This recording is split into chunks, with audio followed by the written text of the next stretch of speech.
And we are live. Hello, everyone who is probably not going to come in, but, just rewatch it anyway. So, yeah. So, I just got out of the theater seeing Guardians of the Galaxy Vol.3. And, fun fact, I had a private movie screening. This is my third year in a row doing this. So, the first year, 2021, for my 15th birthday, we saw the original Jurassic Park movie because we were originally going to go see Black Widow, but that film kept getting delayed. And then there was, what is it? Oh, hey, Etta. Even she wants to say hi to the audience. Anyway. Hey, and then last year we saw Doctor Strange in the Multiverse of Madness, and I must say it was very disappointing. It wasn't really that good, but overall, I will say this, though. They should have casted John Krasinski as Mr. Fantastic, but anyway, yeah. Anyway. Alright, I hope all of you heard my cat. So, yeah. So, no data? You better have a good reason, damn it.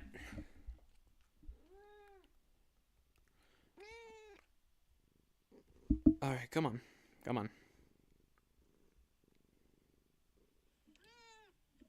Alright, I hope all of you heard my cat. So, yeah. So, no data? Hello? You better have... Okay, that was just a minor casualty.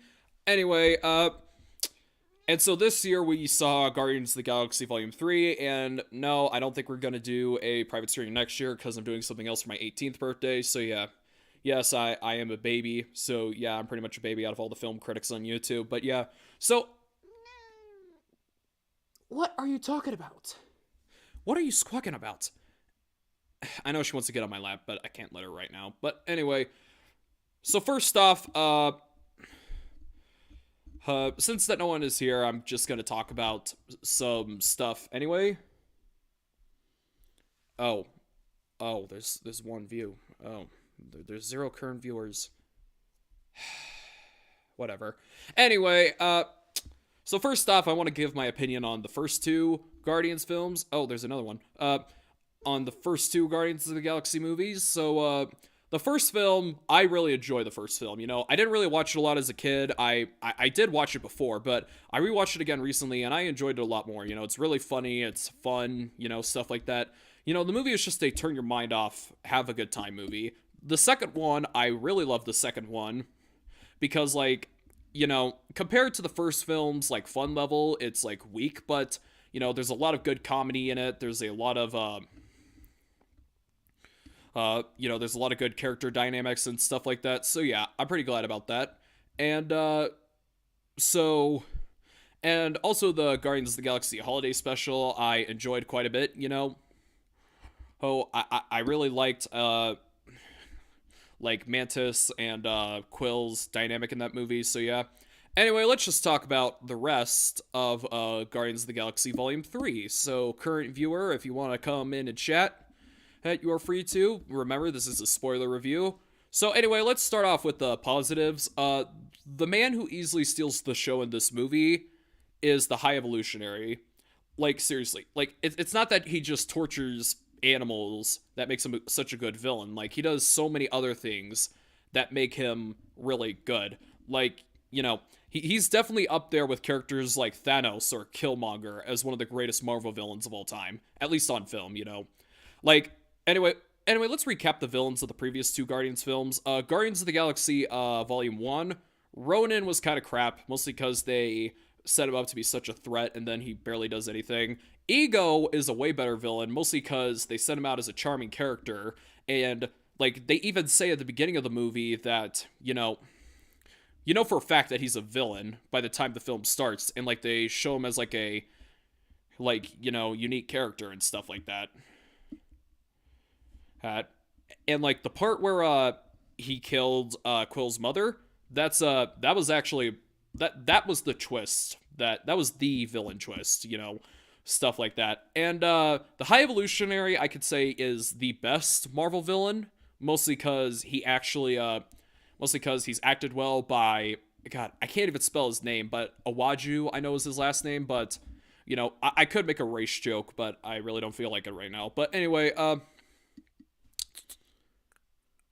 this current viewers? Oh. So anyway, another thing I would like to say that I liked is I liked a lot of the jokes. You know, like there was a part in the first film where Drax calls Gamora a W word. I want to be careful with my words here, but like I might be the edgiest comedian, but I can't really do it on YouTube because I'm a Muhammad or something. I don't know. Oh, I forgot his name. You know, wouldn't fix anything on YouTube, but yeah, like the new YouTube CEO. But anyway, so so oh oh god, this is unscripted. Think. What was I talking about? Oh yeah, right. And in this movie, like they were definitely trying to call Drax like retarded in that movie. Like you could tell that James Gunn was trying to slip it in there, but you know they couldn't because Victoria Alonso. But you know, Kevin Feige, Victoria, Iger, you know. Oh, and so pretty much I could say that that was a pretty clever joke. And I also really like the bad dog joke they did with like Cosmo and stuff like that. We'll get into Cosmo a bit later. And I also, of course, really like Rocket's arc in this movie. Like the whole film is about Rocket, you know. And also, here's a good spoiler. None of the characters die. None of the Guardians die. It's like James Gunn did say that each Guardian was gonna die, but none of them did. Like, which is actually really cool. You know, it like James Gunn is the biggest troll out there. You know, stuff like that. Anyway, so now let's get into the new, like the flaws. You know, I thought I was gonna burp for a second, but trust me, if I do, I'll do it in the camera, but not on the camera microphone. But no, I'm not gonna do it. But anyway, the first flaw is some of the characters. Like, I felt like there was way too much girl power moments in this film. Like, the reason why I really like Gamora and Nebula in the first two movies is because, you know, they share equal amount of badass screen time they share an equal amount of fight scenes with all the other characters. You know, I want to see badass female characters. Don't get me wrong. I like Beatrix Kiddo. I like Sarah Connor. I like Ellen Ripley. I pretty much like a lot of female Marvel Comics characters. Like, I like Samus. I like a lot of the Mortal Kombat girls.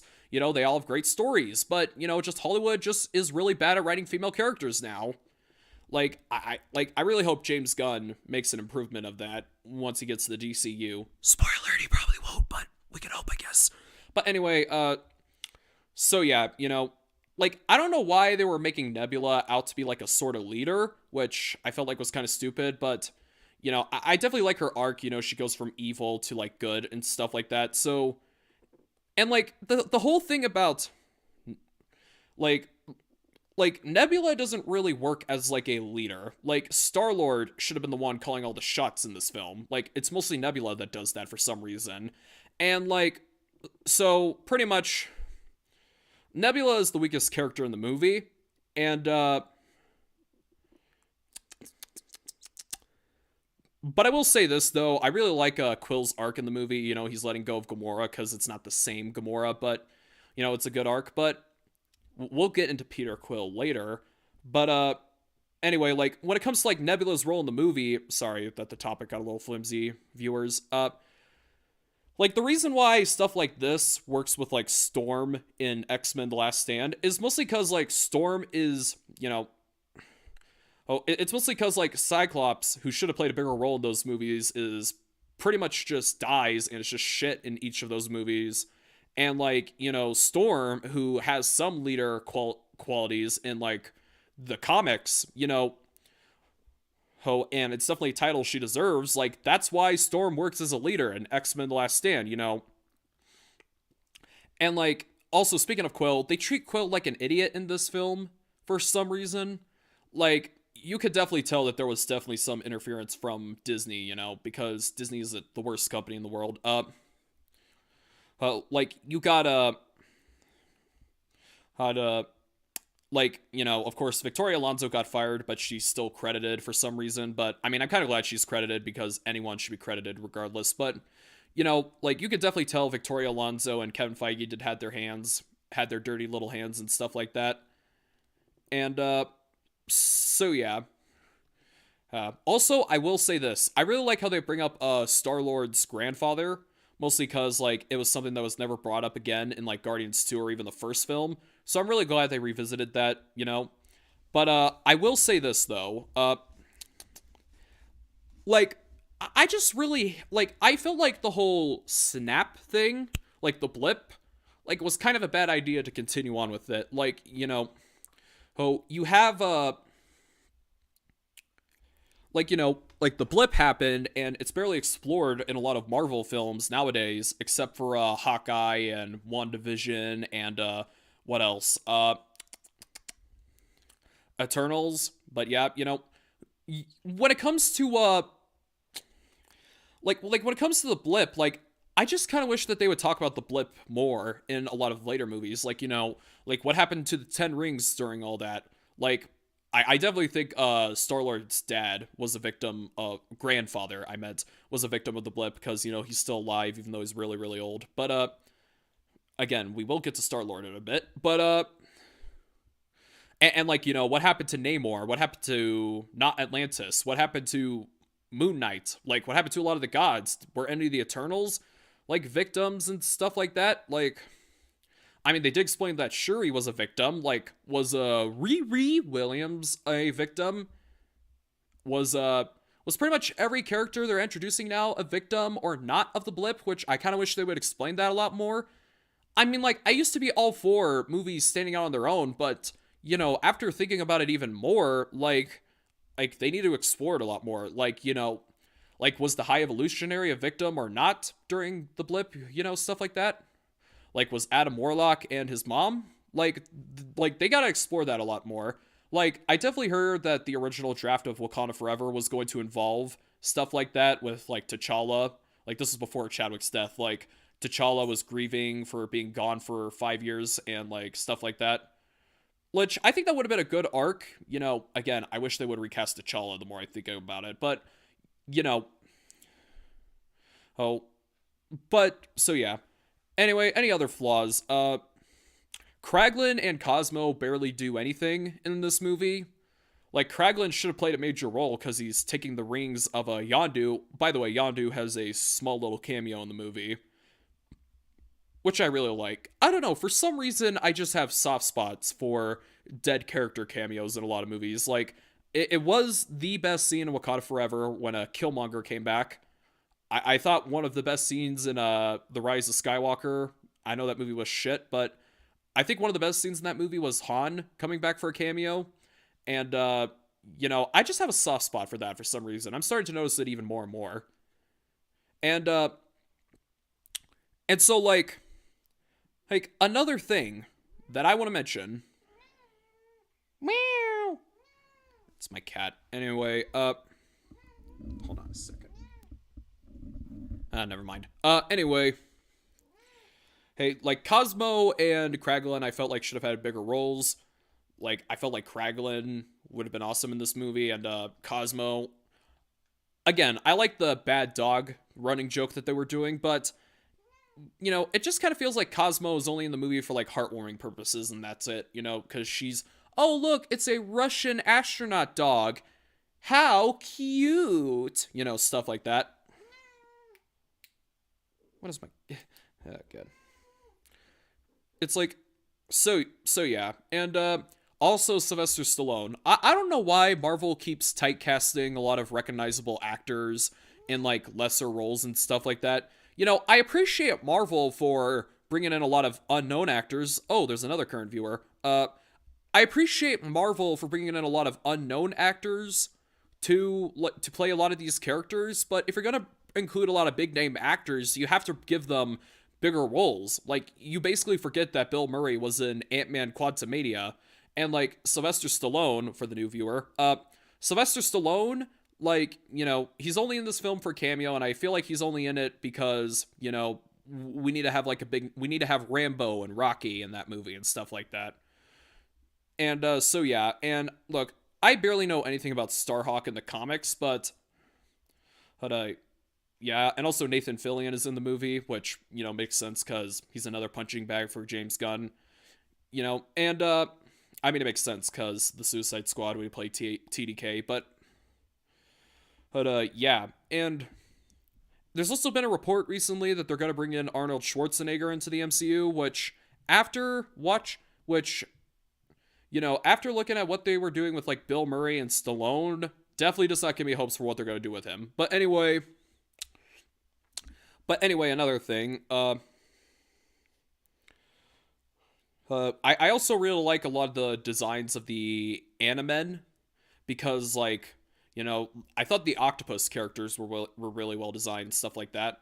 And also, this film does have the MCU's first F-bomb, and I think Guardians of the Galaxy is the perfect movie to do that because James Gunn, stuff like that. Other than that, like, I don't really have a lot to say about this movie. Oh, yeah, right. I just remembered Adam Warlock. Adam Warlock, he's kind of useless in this movie. Like, I just wish they would have just given him a bigger role. But the film would have been bombarded with plots if he was, stuff like that. But like, I definitely do think they could bring Adam Warlock back because he's a fan favorite character in the comics. Like, I remember seeing Guardians 2 in theaters, and everyone was cheering when Adam was name dropped. So yeah, I guess that shows how much of a fan favorite he is. But yeah, I don't think that. I mean, I do think they're gonna bring him back, or maybe this is his only film he's gonna be in, which I really hope they don't. I really hope that's not the case. And another character I want to mention is Gamora. I think it would have been better if they never brought back Gamora in this movie. Like, they just would have kept her dead. Like, for some reason, she stays alive along with, like, everyone else, and she's not a victim of Iron Man snapping like Thanos was. It's like again, like, I think it would have been better if they just killed off Gamora and just never brought her back. Like, they just would have had, like, Nebula as a new love interest or something. So, yeah. But they probably wouldn't do that. But, yeah. And after thinking more about Chris Pratt, you can definitely tell that Disney did have a lot of dirty work in it because of the over-reliance on girl power scenes and,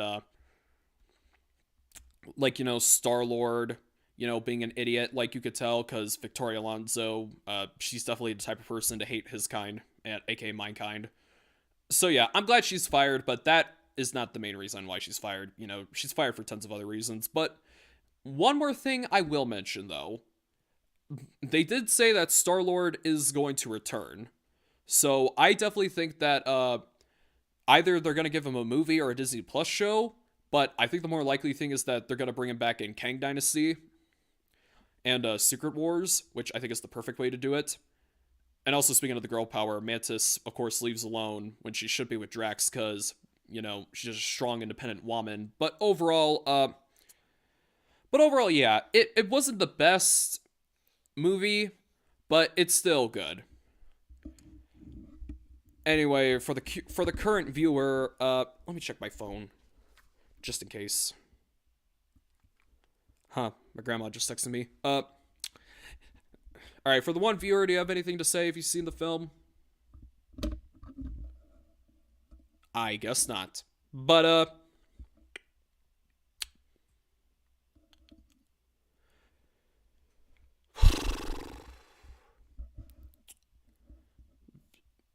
so yeah, I think because of how this movie was not as good as the first two, like, it definitely does not give me hopes for the Fantastic Four or the X-Men or even Kang Dynasty. But hey, we got the writer's strike going on. Maybe that might improve some movies. But overall, like, I just hope Marvel improves one day. I just hope Star Wars improves one day. I just want Disney to improve in general one day.